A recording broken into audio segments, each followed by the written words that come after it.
Ian Hunter was an English character actor. Biography. Ian Hunter was born in the Kenilworth area of Cape Town, South Africa, where he spent his childhood. In his teen years he and his parents returned to the family in England to live. Sometime between that arrival and the early years of World War I, Hunter began exploring acting. But in 1917, and being only 17, he joined the army to serve in France for the remainder of the First World War. Within 2 years he did indeed make his stage acting debut. Hunter would never forget that the stage was the thing. When the lure of movie-making called, he would always return to the stage throughout his career. With a jovial face perpetually on the verge of smiling and a friendly and mildly English accent, Hunter had good guy lead written all over him. He decided to work in British silent films, taking a part in Not for Sale for British director W.P.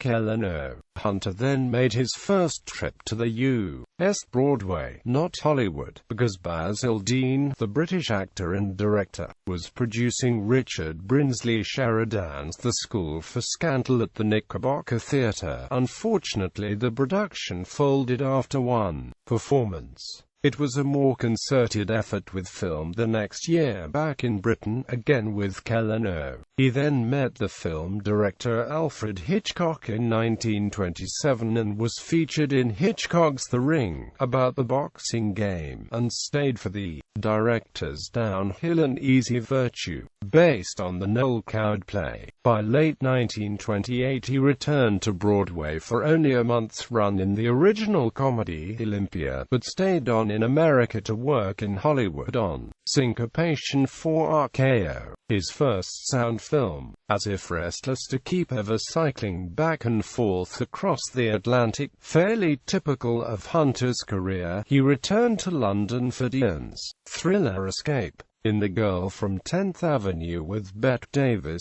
Hunter made his connection with Warner Brothers, but before settling in with them through much of the 1930s, he did 3 pictures in succession with another British director, Michael Powell. He then began the films he is most remembered from Hollywood's golden era. Although a small part, he is completely engaging and in command as the Duke in the Shakespearean extravaganza of Austrian theatre director Max Reinhardt and Emigre. William Dietl, A Midsummer Night's Dream for Warner's. It marked the start of a string of nearly 30 films for the studio. Among the best remembered was his jovial King Richard the Lionheart in The Adventures of Robin Hood. Hunter was also paired in 7 movies with Kay Francis between 1935 and 1938. Hunter was playing the field as well. He was at 20th Century Fox as everybody's favorite father hero, including Shirley Temple in The Little Princess as Captain Reginald Crewe.